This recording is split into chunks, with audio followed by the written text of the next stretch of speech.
Mga kapatid, may napanood kasi ako sa balita tungkol sa issue na to. At gusto ko lang din mapag-usapan natin. Alam niyo ba yung animal testing na to? Tanong ko lang, kung sakali lang, may kaalaman ba kayo tungkol dito? Mga kapatid, may konting kaalaman ako about sa animal testing. Dito sinasagawa ang eksperimento ng vaccine. Kapag okay sa hayop, pwede siya sa tao. Kapag hindi naman, uulitin at gagawa ng panibagong eksperimento. Pero gusto ko lang malaman, ano nga ba yung ginagamit na hayop dun sa animal testing? Ayon sa akin pananaliksik, karaniwan kasing ginagamit dito sa animal testing yung mga daga, palaka, at kuneho. Karamihan puro mga domestikong hayop, yung mga maliliit lang. Oh, tama ka kapatid. Ang mga ginagamit ng scientifico ay maliliit na hayop tulad ng daga. Madalas nilang ginagamit ito sa pag-test ng vaccine and sa mga dahil kasi sa kanilang resistensya na parang parehas sa tao. Oo. Tsaka isa pa dun ay ang pagkakaalam ko ay 90% na genetic ng daga ay similar sa tao. Kaya kadalasan ginagamit talaga ang daga at napakaganda itong gamitin bilang animal testing. Kasi yung naging resulta nito ay pasok na pasok para sa i-apply sa tao. Kaya ganun. Pero di lang naman daga yung mga ginagamit dito. So, ginagawa rin yung, minsan, ginagawa rin yung mga sanggol na unggoy. Dito, tinetest nila yung mga behavioral society. Doon is, pinag-aaralan nila yung mga trauma, stress sa atin. Mga kapatid, may nakalap akong impormasyon sa ibang artikulo. Meron na raw 100 milyon ang ginamit sa animal testing na sobrang dami na Napakarami nga pala talagang ginamit na sa animal testing, no? Ngunit, bakit animal testing? Ano ba talagang meron dito? Gusto ko kasi malaman ng gusto. Ano nga ba yung mga positibo at negatibo na ito? Kapatid, meron akong alam dyan. Unang-una dito yung medical advancement. Dito papasok yung paggamit nila ng animal sa mga prosthetic technology tulad ng nandito rin yung vaccine at yung organ transplant. Oo, tsaka napakalaga talaga ng animal testing kung tutuusin, no? Kasi katulad nga ng sinabi mo, yung transplant at vaccine. Kasi yung animal testing, dito nila muna sinusubok yung mga produkto. O di naman kaya, sa isang magandang halimbawa yung sa cosmetics. Kasi ina-apply muna nila sa hayop bago nila i-apply sa tao. Kung sakaling makasigurado tayo na ligtas talaga at siguradong maganda sa maging resulta sa tao. Tama ka dyan, kapatid. Sa katunayan, ito yung yung nagbibigay ng safety sa atin, sa kalusugan natin. So dito, ito yung pinaka-suporta ng mga siyentipiko at ng mga komunidad sa paggamit ng animal testing. Dito is, mas naiiwasan natin yung mga pagkakamali ng mga siyentipiko, yung mga side effect ng mga gamot. Dito is, mas ma-safety yung natin, kalusugan. Tama din yung sinabi mo about dun sa cosmetic, sa pagpapaganda. Pero yung mga scientifico, mas suportado sila sa pagbuo ng gamot at paggawa ng bagong gamot. Alam niyo ba mga kapatid, required sa ibang bansa ang animal testing? Dahil ang produktong cosmetic at pharmaceuticals dito sinasagwa bago ma-approve sa market. Pero alam niyo rin ba na nakakatulong din ang animal testing sa pag-aaral ng biolohiya? Katulad sa mga universidad. Gaya ng mga med student, gumagamit sila ng mga palaka para sa pag-aaral nila. Doon, inaaral nila yung mga organ And then doon din sila nagpa-practice ng mga surgery, yung pagtuturok ng mga injections. Doon, mas lalo silang mahasa sa pag-aaral nila. Oo, tama ka dyan, kapatid. Bali sa mga nakita ko nga sa social media, gamit na gamit talagang palaka bilang pag-aaral sa anatomy. O kagaya nga ng sabi mo, yung sa surgery. Kaya mas nahasa yung kakayahan ng mga med student para magkaroon sila ng kaalaman gamit ng animal testing na to. Kaya napakaganda talagang dulot. Mga kapatid, base sa pag-aaral na nabasa ko, ang COVID-19 vaccine pala at katulad ng Pfizer at Moderna, ang ginamit palang hayop dito ay unggoy at daga. Unggoy at daga. Oo. Napakalaking tulong pala ng animal testing sa dumaan sa atin na pandemic, no? Oo, tama ka dyan, kapatid. Kasi kung tutuusin, no, kung wala tong animal testing na to, parang di rin tayo makabuo ng vaccine para masolusyonan tong virus na kinaharap natin noon, na COVID-19. Kung wala itong animal testing na to, siguro baka hanggang ngayon meron pa rin COVID na tayong suliranin na harapin ngayon. Kaya napakalaking tulong talaga ng animal testing na to. No? Napakalaking tulong. Napakagaling na. Napakagaling. Pero hindi ko talaga akalain na ganun pala talaga yung pag-iisip ko ng solusyon para sa COVID-19. Grabe na pala talaga ang epekto sa atin ng animal testing. Isa pa. Kung merong positibo, kung merong positibo, ano naman yung negatibo ng animal testing?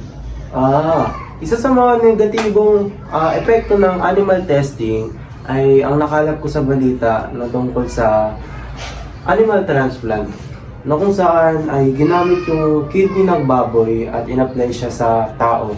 Na kinalauna naman ay namatay yung tao.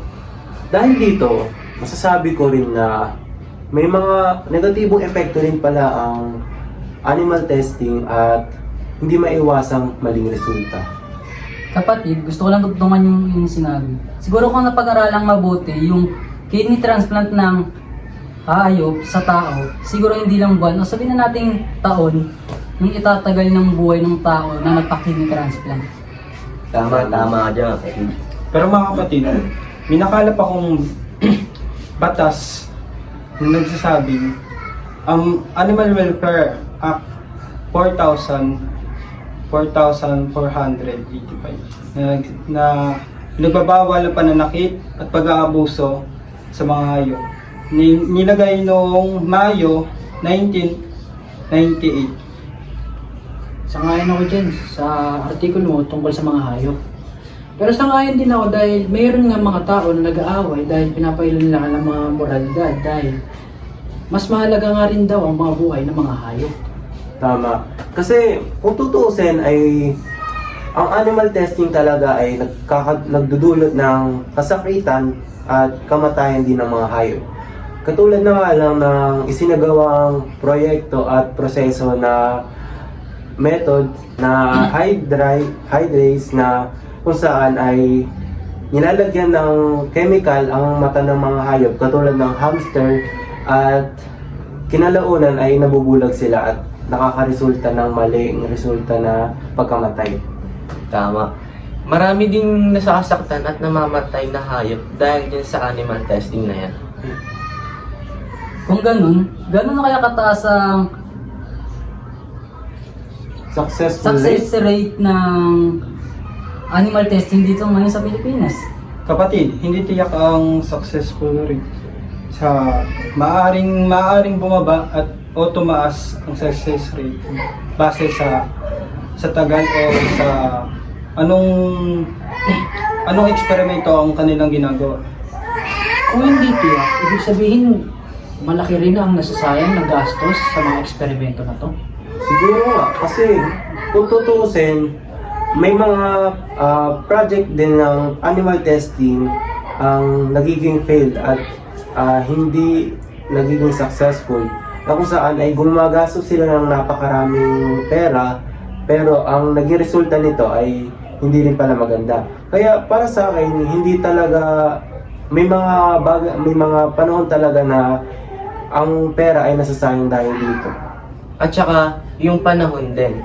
Panahon at pondo. Yung dalawa yun yung nasasayang na yun.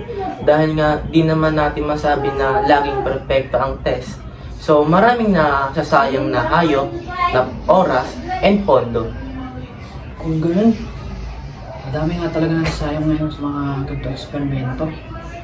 Hindi lang sa mga bagay na ginagamit, sa gastos, pati nga, ayun nga, sa mga buhay ng mga hayop. Tama.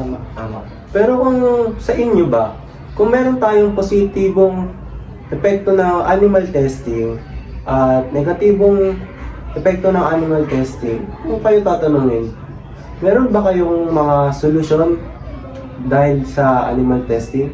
Kapatid, meron akong alam na solusyon yan. Nandito yung International Ban and Regulation na katulad, halimbawa sa Europe, na pinagbabawal ang animal testing para sa cosmetic simula noong 2013. Para dahil dito ay mas maraming kumpanya naglilipat o nag-shift sa alternatibong way na pag-invest ng technology. Gaya ng yung alternatibo dito, yung computer simulation. Dahil nga computer science naman tayo, ba't di na lang kaya tayo gumawa ng software para makatulong doon sa test na yon, para di rin masayang yung mga buhay ng hayop. Tama ka dyan kapatid. Maganda nga gamit ang alternative na sinasabi mo. Oo. Maganda yung sinasabi yung alternatibo para maiwasan natin ang animal testing. Pero kung ako naman tatanungin, minakalap ako sa internet na isa sa mga solusyon ng animal testing ay ito ang alternatibo na in vitro testing na kung saan pinag-aaralan ang human cells sa laboratory bilang alternative system ng isang animal testing na kung sa ganun masusolusyonan ang animal testing na issue na yun. Maganda nga yun kapatid, para mas madali nang masolusyonan ang pag-iwas sa mga animal testing.